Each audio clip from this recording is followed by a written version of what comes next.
मुंबई की वो रात किसी सामान्य बारिश वाली रात जैसी नहीं थी। आसमान का रंग स्याह काला था और बादल ऐसे गरज रहे थे जैसे कोई भूखा जानवर दहाड़ रहा हो। विहान अपनी पुरानी मारुति कार के स्टीयरिंग व्हील पर उंगलियां थपथ पा रहा था।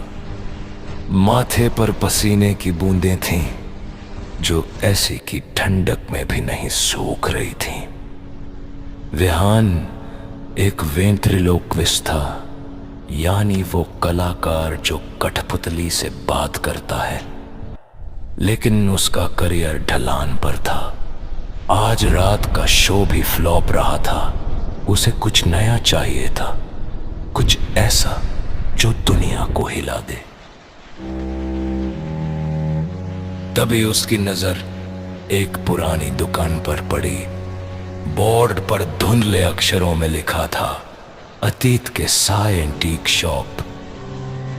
न जाने किस आकर्षण ने विहान को वहां रुकने पर मजबूर कर दिया।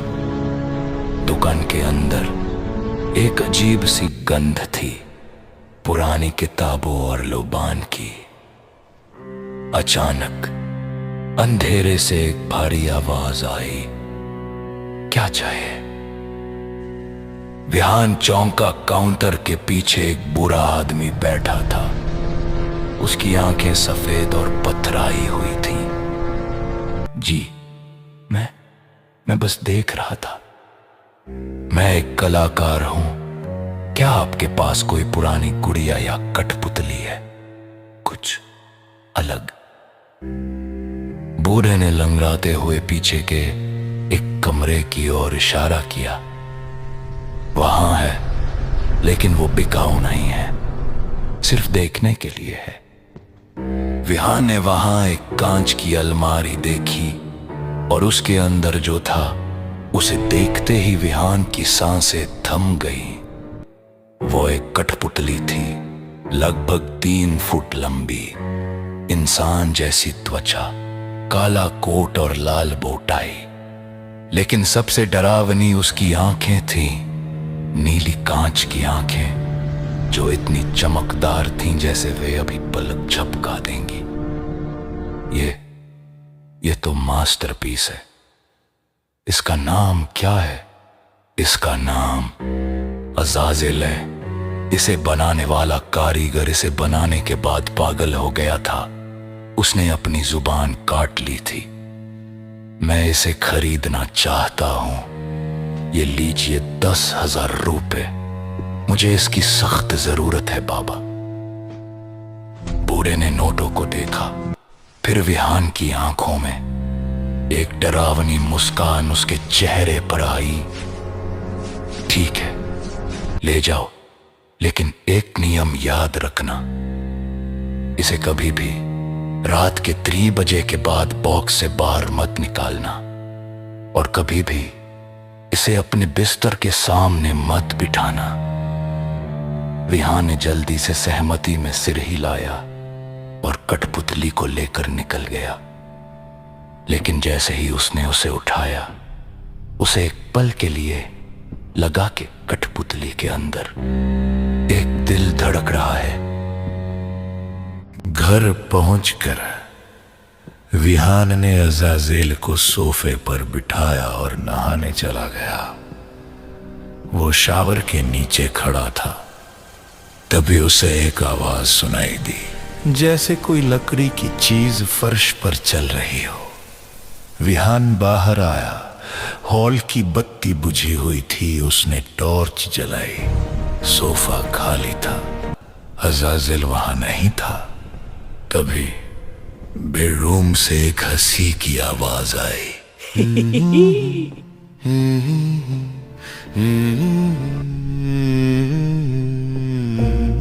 विहान कांपते हुए बेडरूम में गया। अज़ाज़िल उसके बिस्तर पर बैठा था, तकिए के सहारे, लेकिन उसका सिर उल्टा था, जबड़ा ऊपर और माथा नीचे। मगर उसकी नीली आंखें वो अब भी सीधी विहान को देख रही थीं। और फिर विहान के होठ हिले भी नहीं थे, लेकिन कमरे में एक आवाज गूंजी, तुमने नियम तोड़ा विहान। बूढ़े ने कहा था, मुझे बिस्तर के सामने मत बिठाना। विहान की आंखें खुली तो सुबह हो चुकी थी। उसका पूरा शरीर पसीने से तरबतर था। उसने डरते डरते कमरे में नजर घुमाई। बिस्तर खाली था। वो डरावनी कठपुतली अज़ाज़िल वहां नहीं थी। सपना, जरूर कोई बुरा सपना होगा। मैं भी क्या बच्चा हूं। शो के स्ट्रेस में दिमाग खराब हो गया है। ड्राइंग रूम में अज़ाज़िल अपनी जगह पर शांत बैठा था, एक बेजान लकड़ी के खिलौने की तरह। विहान ने राहत की सांस ली, लेकिन उसे अंदाजा नहीं था कि वो आज रात स्टेज पर कला नहीं बल्कि क़यामत लेकर जा रहा है। लेडीज एंड जेंटलमैन, पेश हैं विहान और उसका नया दोस्त। विहान स्टेज पर आया। उसके हाथ में अज़ाज़िल था। उसने अपना हाथ कठपुतली के पीछे बने खांचे में डाला। अजीब बात थी, अंदर का हिस्सा गीला और चिपचिपा महसूस हो रहा था, जैसे लकड़ी के अंदर मांस हो। तो अज़ाज़िल, तुम्हें मुंबई कैसी लगी? विहान जवाब देने के लिए तैयार हुआ, लेकिन उससे पहले कि वो कुछ बोल पाता, एक भारी आवाज गूंजी। सड़ा हुआ शहर, सड़े हुए लोग। विहान सन्न रह गया।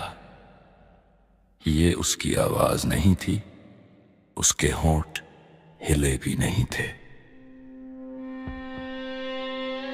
अरे, तुम तो बहुत कड़वा बोलते हो। कोई चुटकुला सुनाओ। अज़ाज़िल का सिर धीरे धीरे घुमा और उसने पहली पंक्ति में बैठे शहर के मशहूर बिल्डर मिस्टर खन्ना की ओर देखा। चुटकुला सुनना है?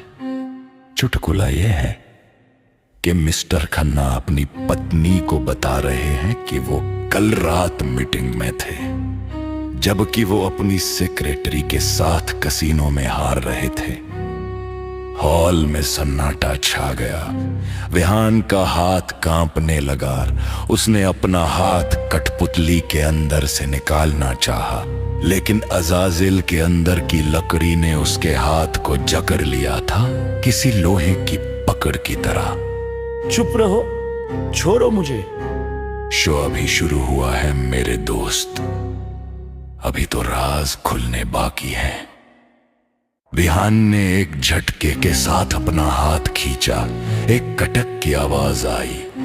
उसका हाथ आजाद हुआ, लेकिन उस पर ताजा खून लगा था। वो अज़ाज़िल को स्टेज पर गिराकर बैक स्टेज की तरफ भागा।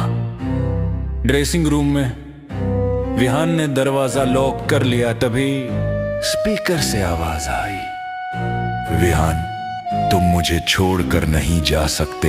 हमारा सौदा हुआ था 10,000 रुपए में एक आत्मा। विहान ने जेब में हाथ डाला। वहां एक लकड़ी का टुकड़ा था। अज़ाज़िल की टूटी हुई उंगली। वो डरकर बाहर भागा, सीधे पुलिस की गाड़ियों के पास। मिस्टर विहान, आपको हमारे साथ चलना होगा। क्यों? मैंने क्या किया? मिस्टर खन्ना, वो बिल्डर, अभी ऑडिटोरियम के बाहर उन्हें हार्ट अटैक आया। उनकी मौत हो गई। मरने से पहले वो बस एक ही नाम ले रहे थे, अज़ाज़िल। विहान के पैरों तले जमीन खिसक गई, लेकिन इंस्पेक्टर की अगली बात ने उसका खून जमा दिया। और उनकी लाश के पास हमें एक चीज मिली, आपकी कठपुतली। वो उनकी छाती पर बैठी थी। और मिस्टर विहान, जब हमने उसे उठाया तो वो लकड़ी की गुड़ियां गर्म थी, जैसे कोई जिंदा इंसान हो।